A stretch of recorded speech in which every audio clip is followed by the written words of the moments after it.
बिस्मिल्लाहिर्रहमानिर्रहीम। Dear students, आज का जो हमारा टॉपिक है ये है कंजुगेशन इन अल्कीन और कंजुगेटेड डाइईन्स, इसको हम कहते हैं, या कंजुगेटेड अल्कीन्स भी इसको हम कहते हैं। So what is dienes? जब अल्कीन्स में दो कार्बन कार्बन डबल बॉन्ड मौजूद हो तो इसको हम कहते हैं डाइईन्स या अल्का डाइईन्स, इसको हम कहते हैं। इसका मतलब क्या है? देखिए, लेट्स सपोज ये एक अल्कीन मालिक्यूल है। इस अल्कीन मालिक्यूल में दो डबल बॉन्ड मौजूद हैं। तो जब अल्कीन्स में दो कार्बन कार्बन के दरमियान दो डबल बॉन्ड्स मौजूद हो तो इस किस्म के मालिक्यूल्स को देखिए, इसमें भी दो, इस मालिक्यूल में भी दो डबल बॉन्ड्स मौजूद हैं। तो इस किस्म के मालिक्यूल्स को हम कहते हैं डाइईन्स, इसको हम कहते हैं। डाइईन्स की तीन टाइप्स है, that is isolated dienes, conjugated dienes and cumulated dienes, इसको हम कहते हैं। आइसोलेटेड डाइईन्स कौन से होते हैं? जिसमें डबल बॉन्ड दो सिंगल बॉन्ड्स के जरिए सेपरेट हुआ हो, इसको हम कहते हैं आइसोलेटेड डाइईन्स। कंजुगेटेड डाइईन्स कौन से होते हैं? जिसमें डबल बॉन्ड एक सिंगल बॉन्ड के जरिए सेपरेट हुआ हो, इसको हम कहते हैं कंजुगेटेड डाइईन्स, इसको हम कहते हैं। कम्युलेटेड डाइईन्स कौन से होते हैं? जिसमें डबल बॉन्ड बिल्कुल एडजेसेंट कार्बन पर मौजूद हो, एक दूसरे को बिल्कुल क्लोज हो, इसको हम कहते हैं कम्युलेटेड डाइईन्स। इस टॉपिक में हम सिर्फ और सिर्फ कंजुगेटेड डाइईन्स के बारे में पढ़ेंगे और इसकी स्टेबिलिटी के बारे में पढ़ेंगे। तो कंजुगेटेड डाइईन्स कौन से मॉलिक्यूल्स होते हैं? इसकी डिफिनीशन इस तरह है कि those alkenes which have alternative double or single bond or single or double bond is known as conjugated dienes। वो अल्कीन्स जिसमें अल्टरनेटिव दे के डबल, सिंगल, फिर डबल बॉन्ड, इस किस्म के अल्कीन्स को हम कहते हैं कंजुगेटेड डाइईन्स, इसको हम कहते हैं, या कंजुगेटेड अल्कीन्स, इसको हम कहते हैं। कंजुगेटेड अल्कीन्स या कंजुगेटेड डाइईन्स में जो सबसे इम्पॉर्टेंट डाइईन है वो है 1,3-ब्यूटाडाइईन। ये सबसे इम्पॉर्टेंट डाइईन्स कंसिडर किया जाता है और कहा जाता है कि जो डाइईन्स होते हैं they are more stable as compare to the normal alkenes. जो नॉर्मल अल्कीन्स होते हैं जिसमें डबल बॉन्ड, या आइसोलेटेड अल्कीन जो है, या जो कम्युलेटेड अल्कीन है, या जो अदर अल्कीन है जिसमें सिंगल बॉन्ड होते हैं, उससे ज़्यादा कंजुगेटेड डाइईन्स ज़्यादा स्टेबल है। और इसकी स्टेबिलिटी की रीज़न क्या है वो आगे मैं एक्सप्लेन कर रहा हूँ। अब स्टेबिलिटी ऑफ कंजुगेटेड डाइईन्स जो है, अब याद रखें, इस मॉलिक्यूल की स्टेबिलिटी मैं एक्सप्लेन कर रहा हूँ कि इस मॉलिक्यूल में जितने भी ये 4 कार्बन है, सब के सब कार्बन में sp2 हाइब्रिडाइजेशन मौजूद है। अगर इसकी हाइब्रिडाइजेशन हम चेक करेंगे तो sp2, इसकी हाइब्रिडाइजेशन sp2, इसकी हाइब्रिडाइजेशन sp2, इसकी हाइब्रिडाइजेशन sp2। तो जो डाइईन्स होते हैं इसमें सब के सब की जो हाइब्रिडाइजेशन होती है वो sp2 हाइब्रिडाइज्ड होते हैं, फर्स्ट रीज़न। दूसरा, ये जितने भी एटम्स है, कार्बन है, हाइड्रोजन है, जो भी है, ये सब के सब एक ही प्लेन में मौजूद है, ठीक है। दूसरा रीज़न।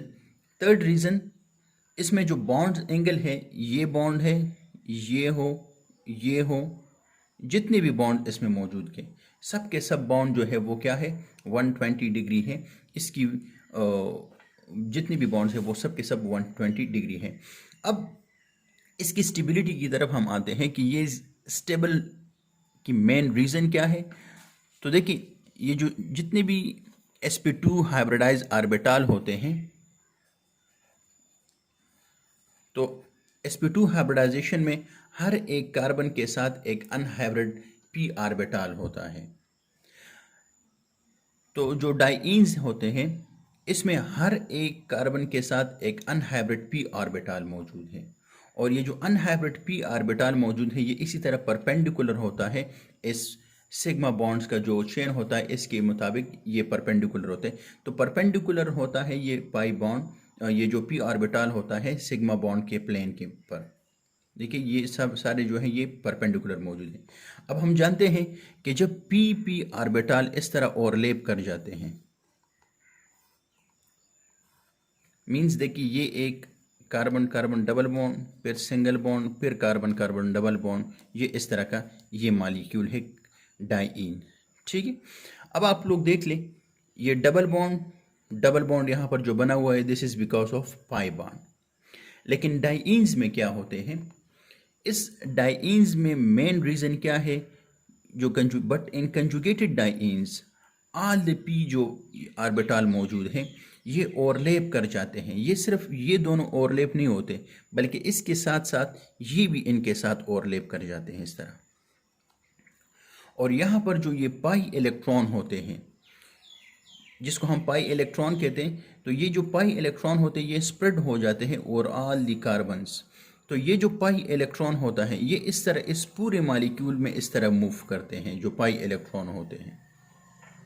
तो जब पाई इलेक्ट्रॉन स्प्रेड हो जाए पूरे मॉलिक्यूल पर और वो सिर्फ दो न्यूक्लियाई के इर्द गिर्द ना घूमे बल्कि दो से ज़्यादा न्यूक्लियाई के इर्द गिर्द घूमे, तो इस किस्म के बॉन्ड को हम कहते हैं डीलोकलाइज्ड बॉन्ड या और इस मैकेनिज्म को हम कहते हैं डीलोकलाइजेशन।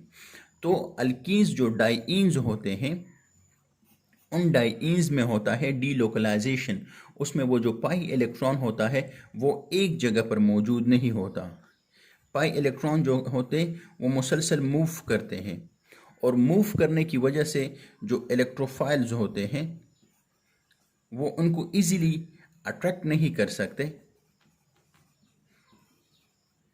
इजीली नॉट अट्रैक्ट, जिसकी वजह से इनके जो ये बॉन्ड्स होते हैं वो ज़्यादा स्टेबल होते हैं।